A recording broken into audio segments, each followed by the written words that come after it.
기독교 학연의 마지막 시간 제6장 성도의 자유, 교회의 권세, 그리고 정치 조직, 그 중에 마지막 시간인 세상 정치에 대한 이야기를 여러분과 같이 나누겠습니다. 이 기독교 강요를 마무리하면서 칼빈 선생님께서는 정치라는 문제에 대해서 아주 신랄한 비판을 하고 계십니다. 첫 번째로 문제를 지적하는 것이 이런 거죠. 가끔 이제 교회에 이런 분들 계십니다. 교회에서 정치 얘기하지 마라. 우리는 예수 믿고 구원 가면 되니까 우리가 세상 정치에 대한 이야기를 교회에서는 절대 하지 말라고 하시는 분들이 계십니다. 그리고 그런 사람은 종교개혁 당시에도 있었던 것 같아요. 이러한 생각은 기본적으로 영과 육, 그 다음에 이승과 저승을 극단적으로 구분하는 이원론적 사고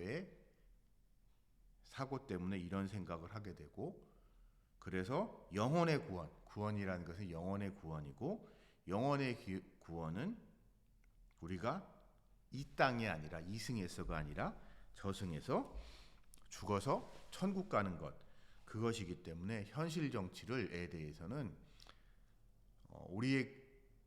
우리의 구원에 아무 영향을 미치지 못하기 때문에 현실 정치에 대한 이야기를 하지 말라라고 하는 주장. 그냥 우리는 예수님 잘 믿고 말씀대로 살기만 하면 그만이야 라는 주장이 있는데, 그것은 그리스도의 구원, 이 구원을 통해서 우리에게 주는 자유에 대한 이해가 부족했기 때문이다라는 점을 지적을 합니다. 왜냐하면 우리는 이 땅을 살아가고 있고, 이 땅을 살아가면서 우리가 이루어야 할 것은 그리스도께서 우리에게 주신 자유, 죄의 사슬, 노예에서 그리스도께서 우리를 해방시켜 주셨고, 그래서 누가 뭐래도 우리는 자유민이기 때문에 우리의 자유에 대해서 소중히 여겨야 됩니다. 그래서 우리가 이 자유라는 것을 지키기 위하여 우리가 이 현실적인 문제에 대해서도 무심해서는 안 되는데요. 그런데 왜 교회에서 그렇게 현실적인 정치 이야기하는 걸 싫어하고 교회와 세상을 자꾸 분리하려고 하느냐? 그 주된 이유가 칼빈 선생님이 날카롭게 지적하고 계신데, 대부분의 경우엔 어떠한 상황적인 이유 때문에, 그리고 개인적인 유불리 때문에 그렇다는 거죠. 예를 들어서 우리 지금 현실 교회에서 봅시다. 목사님이 이제 선거가 앞두고 있는데요. 선거를 앞두고 어떠한 정치적인 발언을 하게 되면 교회에서 분란이 일어납니다. 예를 들어서 어떤 이슈에 대해서 어느 후보 내지는 어느 정당이 반기독교적이고 비복음적이고, 예를 들어서 동성애 이슈나 이런 거에 대해서 하게 되면 그 교회의 외부적인 것은 둘째치고 내부적으로도 분란이 일어납니다. 그래서 정치적인 발언을 함에 있어서 매우 조심스럽습니다. 그래서 이런 리스크를 지기 싫기 때문에, 그러니까 비겁한 태도를 취하는 목사님들이 계십니다. 이와는 정반대로 복음 내지는 교회의 본질과는 아무 상관없는 이유 가지고 정치적인 그리고 특히 개인적인 유불리 때문에 정치적인 태도를 취하는 경우도 있습니다. 예를 들어서 이런 거죠. 과거 이제 우리나라 상황에 빗대어 봤을 때 대통령 선거 때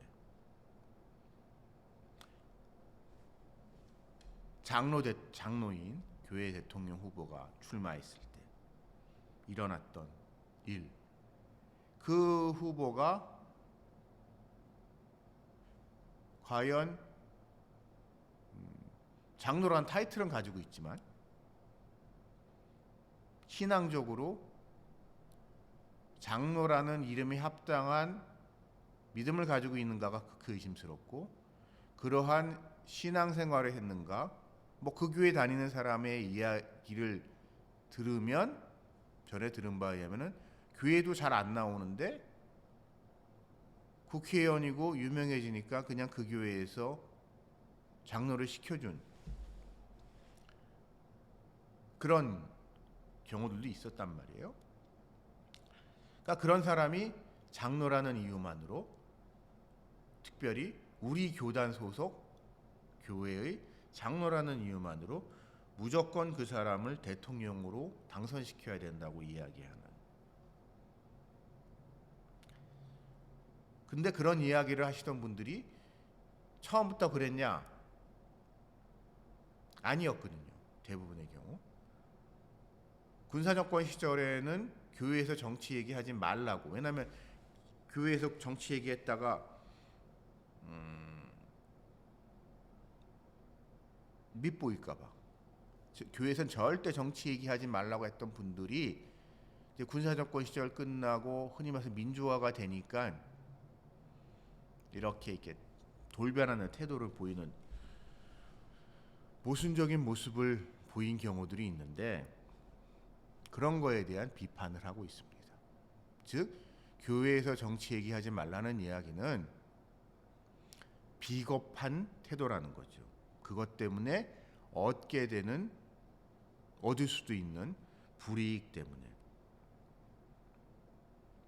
그래서 교회에서 정치 얘기하는 것은, 그리고 그리스도인 한 사람으로서 교회와 정치 문제에 대해서 자신이 이렇게 이야기하는 것은 정당한 것이다라는 것을 천명하고 난 다음에 보다 구체적인 이야기를 합니다.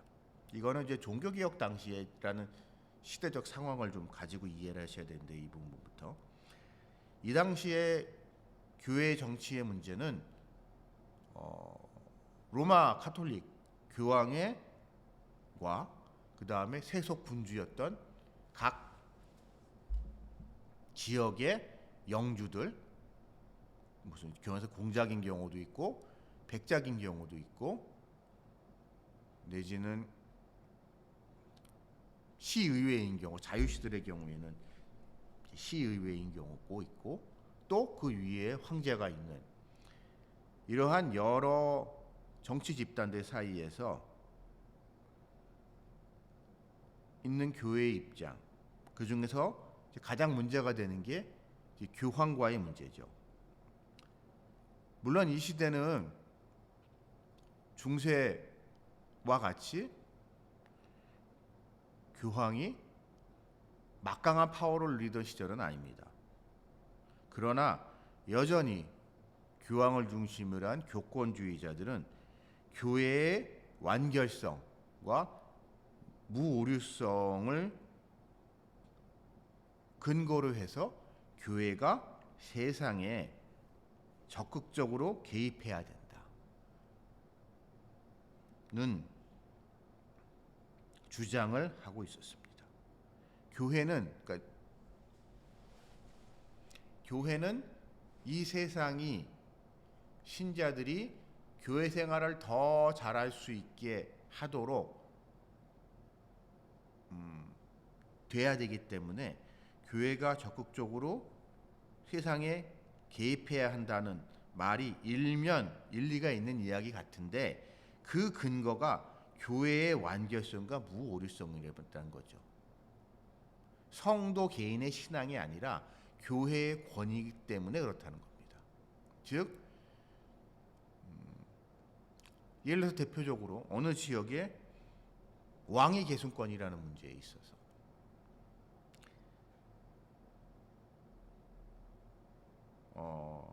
누가 더 적통인가 라는 것보다는 한마디로 누가 더 교황한테 잘 보이는가를 가지고 그 사람이 거기에 왕이 돼야 된다는 것을 교황이 믿는 것이 정당하다는 주장을 하고 있었다는 겁니다. 이거는 이제 그 당시 이제 신성로마 제국의 좀 상황하고 좀 얽혀지는 부분인데요. 왜냐하면 이 당시 신성로마 제국은 황제를 선거로 선거권이 있는 제후들이 투표로 황제를 뽑던 시절입니다. 그러니까 황제가 세습이 아니라 그런 거에 교황이 개입하는 것이 정당하다는 주장을 하고 있는데 이것이 잘못됐다는 점을 지적하고 있습니다. 그러니까 이 선거권을 가지고 있는 제후들 그리고 교회가 돈이 많고 경우에 따라서는 주교들이 그 선거권을 가지고 있는 경우도 있거든요. 왜냐하면 주교가 로마 교황이 다스리고 있거나 아니면 로마 교황의 영향력을 가지고 있는 주교가 관할하는 지역 영지들이 많았기 때문에 투표권이 있는 경우가 있었고 그런 경우에 직접 투표를 하거나 아니면 선거권을 가지고 있는 제후들을 움직여서 교황의 말을 잘 듣는 그런 황제를 앉히는 것이 정당할 뿐만 아니라 그러기 위해서 더 노력해야 된다는 점을 강조하고 있는데 이건 잘못했다는 점을 지적을 하고 있습니다. 왜냐하면 왕이나 세상 권력이 또 하나님이 세우시는 거기 때문이죠. 즉 우리가 이런 생각을 좀 해야 됩니다. 그런 얘기하죠. 목사에 대해서 하나님이 세우신 하나님의 종. 맞는 이야기입니다. 근데 우리가 여기 한 가지 더 나와야 되게 게 예를 들면 그 교회에 있는 장로를 세운 사람이 누구죠? 물론 선거를 통해서 성도들이 선거를 통해서 장로를 세우지만 그 선거를 통하여 그 사람을 장로로 세운 분은 결국 하나님입니다. 투표를 통해서. 물론 투표 결과가 마음에 안 들 수 있죠. 저런 사람이 왜 장로가 됐는지 내지는 아니 저렇게 좋은 집사님이 왜 장로가 안 됐는지 이번에 선거에 떨어졌는지 우리가 이해가 안 되는 경우도 있습니다만 그 또한 하나님의 뜻이고 하나님은 그런 식으로 사람을 세우십니다. 마찬가지로 왕에 있어서도 왕과 같은 세속 권력자도 하나님이 세운 사람이고 그들에게 그 자신의 권력을 가지고 그 영지를 그 사람들을 다스릴 수 있는 권한과 그거에 대한 책임을 그들에게 주셨을 뿐만 아니라 그거를 감당할 수 있는 능력, 즉 은사도 주셨다는 점을 강조하고 있습니다. 즉 이게 이런 게 있어요. 우리가 보기엔 하나님은 세상을 창조하셨고 세상 만물을 주관하시는 하나님께이시기 때문에 비록 그 사람이 그러니까 교회의 일이건 교회 밖의 일이건 그 어떠한 일도 하나님이 그거를 할 수 있는 은사와 능력을 주셔야만 사람은 그 일을 할 수 있습니다. 더군다나 왕도 같은 세속 권력자들도 마찬가지라는 거죠. 비록 그러니까 이 당시 기준으로 말씀드리겠습니다. 교황이 수틀려서 어떤 세속 군주가 된 사람을 자기 마음에 안 든다고 그 사람을 인정하지 않는다 할지라도 그런 경우도 있었거든요.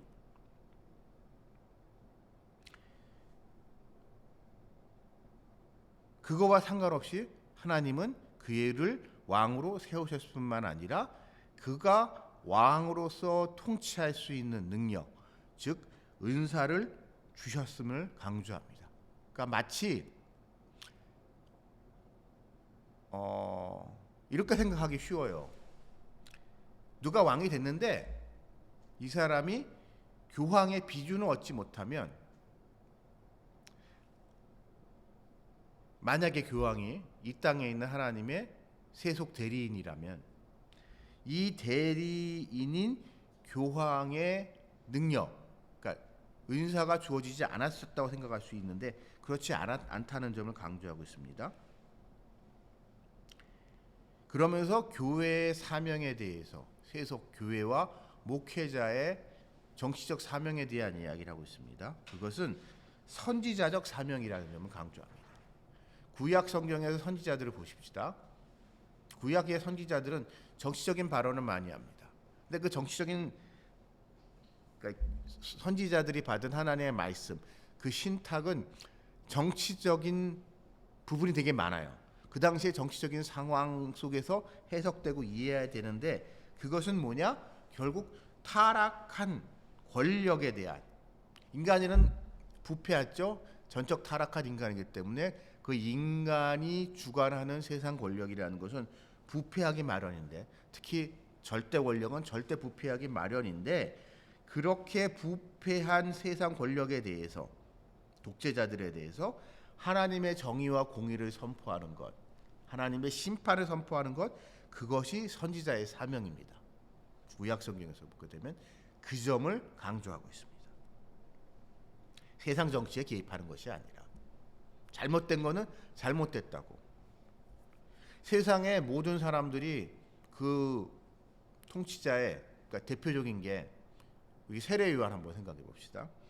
세례 요한이 헤롯에게 의해서 이제 죽음을 당하는데 모든 사람이 헤롯의 잘못된 개인사에 대해서 목숨이 아까워서 두려워서 침묵하고 있을 때 세례 요한이 혼자 이건 잘못된 거다. 어떻게든 네 동생의, 이게 그럴 수 있냐? 네 동생을 죽이고 말이야. 네 동생의 부인을 네가 뺏는 이런 파렴치한 일을 할 수 있냐고 세례 요한이 단호하게 깠단 말이에요. 물론 그것 때문에 그는 죽음을 당합니다만, 이러한 것을 할 수 있는 것, 그것은 선지자의 사명이고 선지자의 특권인데 그것이 그리스도인이 본받아야 될 것이라는 걸 지정을 합니다.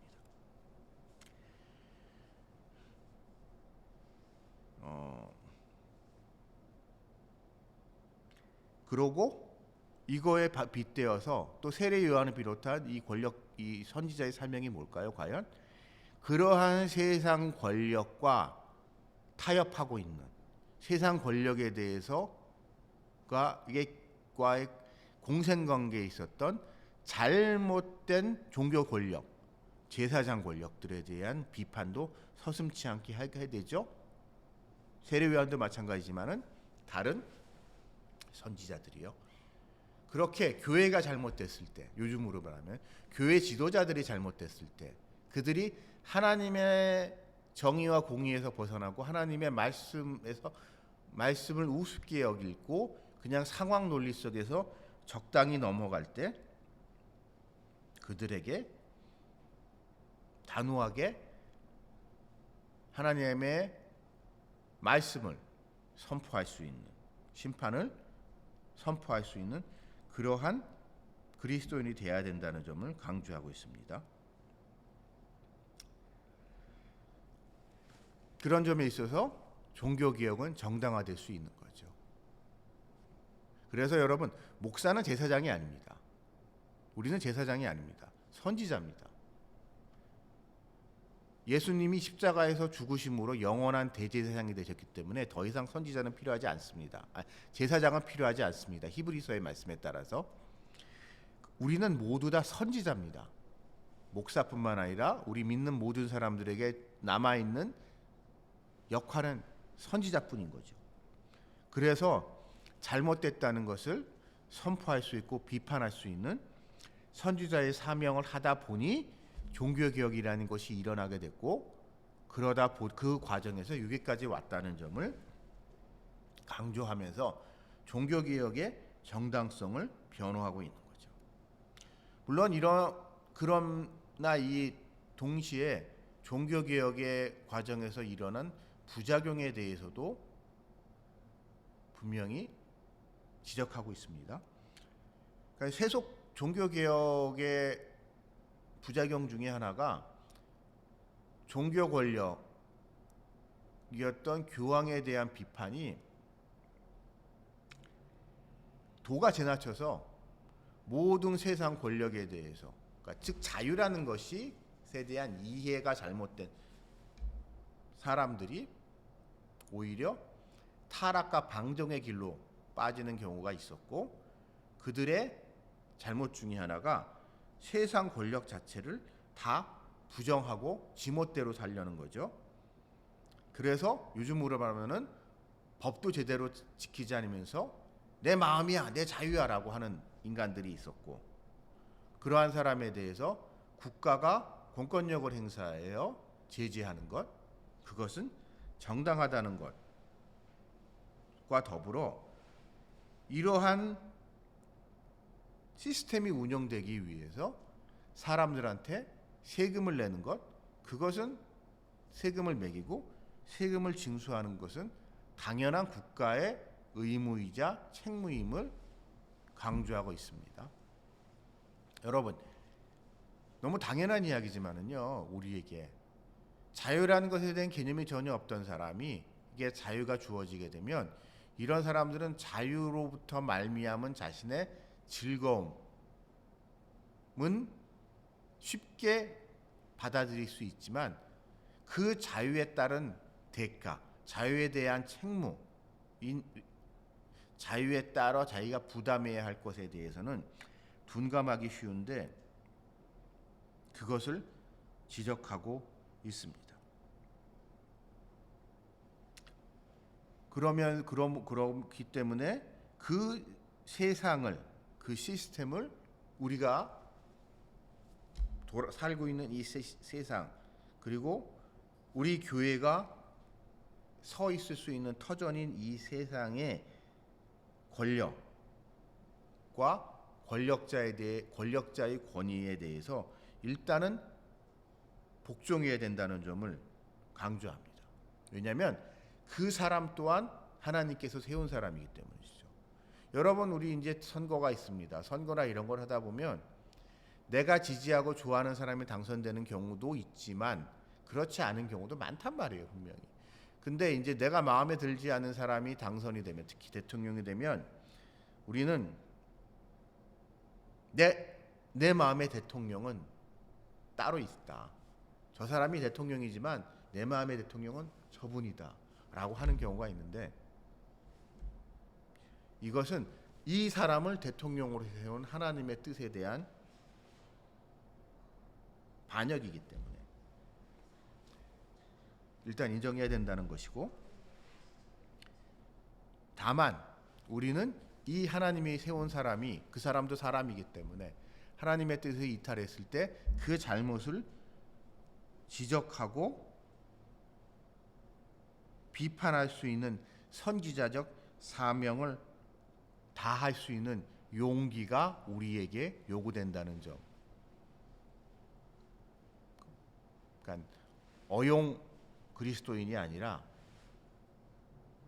어용이란 게 결국 뭐예요? 그냥 이 사람이 되건 저 사람이건 권력을 잡으면 다 잘 보이겠다는 게 아니라, 잘못된 거는 잘못됐다고 이야기할 수 있는 선지자적 사명을 감당하는 그리스도인이 될 것을 요청하고 있고, 그러기 위한 용기를 갖자고 하면서 칼빈 선생께서는 이 기독교 강요 초판, 이가 20몇 살 젊은 나이 28인가 29 젊은 혈기에 자기의 생각을 정리해서 내놨던 종교개혁 초판의 마무리를 이렇게 하고 계십니다.